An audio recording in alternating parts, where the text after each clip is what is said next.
Assalamualaikum warahmatullahi wabarakatuh. Let me introduce myself. My name is Cahya Puja Astuti. I'm from S7B class, University of Indraprastha PGRI. Di video kali ini, saya akan menjelaskan tentang Classroom Management for Young Learners. Apa saja sih yang ada di dalam Classroom Management for Young Learners ini? Dan peraturan-peraturan apa saja yang harus diterapkan dan dijalankan di dalam kelas untuk menunjang suatu proses belajar mengajar dan menciptakan suatu situasi belajar yang kondusif dan efektif. Menurut Richard 1990-10, manajemen kelas mengacu pada cara-cara di mana perilaku siswa, gerakan dan interaksi selama pelajaran di dalam kelas yang diatur dan dikendalikan oleh guru. Definisi manajemen kelas.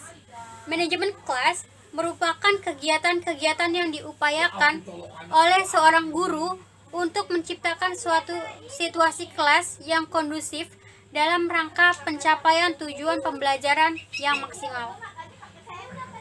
Manajemen kelas yaitu segala upaya dan usaha yang diarahkan untuk mewujudkan suasana belajar mengajar yang efektif dan menyenangkan serta dapat memotivasi siswa untuk belajar dengan baik sesuai dengan kemampuannya masing-masing.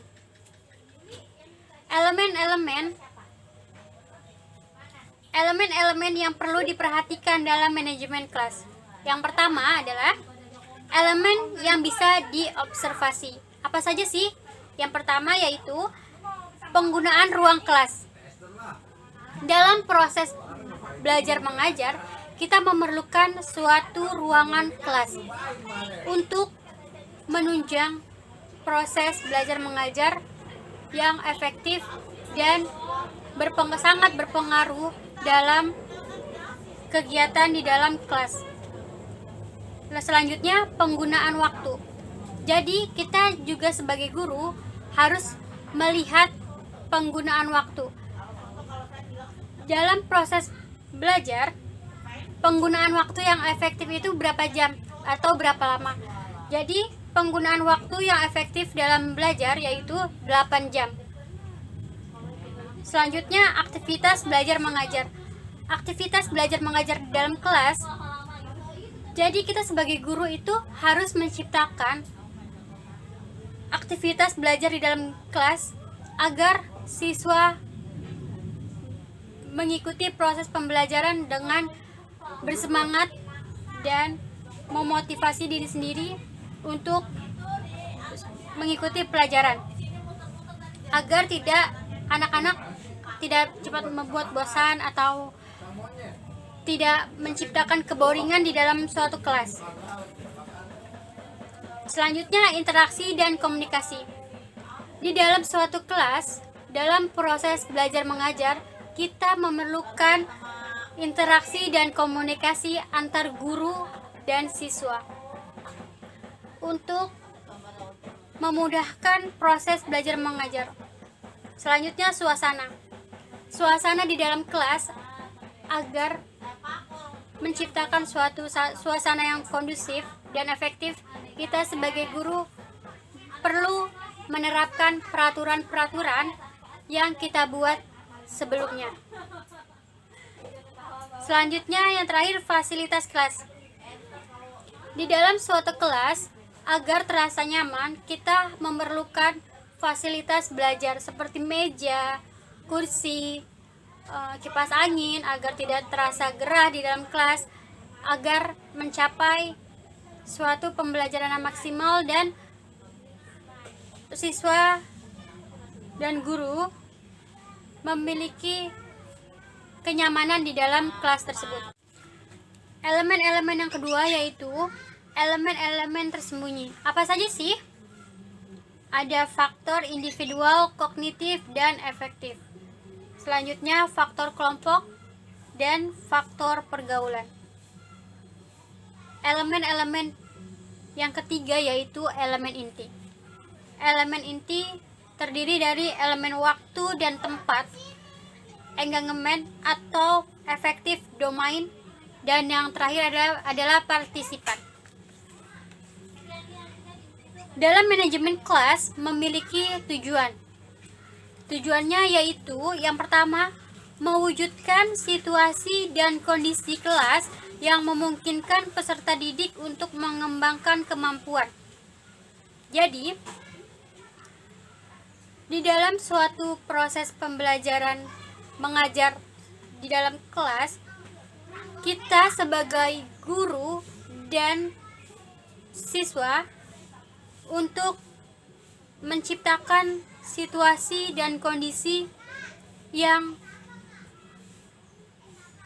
menunjang atau membangkitkan motivasi kita untuk belajar dan mengembangkan kemampuan kita dalam pembelajaran tersebut, mewujudkan situasi yang di dalam kelas itu merasa nyaman antara guru dan murid dalam proses pembelajaran tersebut. Dan yang kedua, menghilangkan berbagai kendala yang menghambat terwujudnya interaksi pembelajaran. Contohnya, kita di dalam kelas harus menciptakan situasi yang aman, nyaman, dan menciptakan suatu situasi yang memungkinkan kita untuk belajar dan menerima pembelajaran yang diberikan oleh guru, untuk kita memudahkan proses pembelajaran yang kita serap. Yang ketiga, menyediakan dan mengatur fasilitas yang mendukung dan memungkinkan belajar sesuai dengan lingkungan sosial, emosional, dan intelek siswa dalam belajar. Jadi, menyediakan atau mengatur fasilitas itu sangat mendukung bagi proses belajar, mengajar, dan suasana di kelas. Fasilitas di dalam kelas seperti contohnya meja, kursi, kipas angin, itu semua menunjang kita dalam proses belajar mengajar dan memungkinkan belajar sesuai dengan kondisi dan membuat kita merasa nyaman di dalam kelas tersebut. Yang keempat, tujuan yang keempat, membina dan membimbing siswa sesuai dengan latar belakang sosial, ekonomi, budaya, serta sifat-sifat individualnya. Nah, ini untuk guru. Guru harus dapat membedakan dan memahami suatu karakteristik individu siswa yang diajarnya. Kita harus tahu latar belakang seorang siswa atau siswa kita untuk dapat mengetahui bagaimana kita mengajar anak tersebut sesuai dengan sifat-sifat individunya. Ada juga yang siswa mudah memahami pelajaran yang kita berikan, ada juga siswa yang sangat susah atau sangat sulit memahami pembelajaran yang kita sudah berikan kepada dia. Jadi setiap individu siswa mempunyai karakter dan sifat-sifat masing-masing sesuai latar belakang kehidupan dia, seperti latar belakang sosial atau ekonomi dan keluarga dia yang ada di belakang mereka. Jadi siswa tersebut memerlukan atau membutuhkan suatu pendekatan oleh guru yang lebih dan ingin dipahami situasi dirinya seperti apa dan ingin diperhatikan oleh guru tersebut. Dan selanjutnya, Permasalahan dalam manajemen kelas. Yang pertama, masalah yang disebabkan oleh guru. 1. Guru membiarkan peserta didik berbuat salah. Jadi ini yang sering dihadapi oleh guru, masalah seperti ini. Jika suatu siswa atau satu siswa memiliki atau berbuat salah, guru enggan menegurnya karena guru itu merasa suatu peserta didik itu memiliki latar belakang yang sulit atau susah ditebak. Seharusnya kita sebagai guru memiliki pendekatan kepada siswa tersebut agar dirinya itu merasa tidak terkucilkan atau tidak akan mengulangi perbuatan yang salah tersebut. Kita sebagai guru harus memberikan masukan atau motivasi dan pemberitahuan bahwa mereka itu salah agar tidak mengulanginya lagi. Selanjutnya, guru lebih mementingkan materi daripada peserta didik.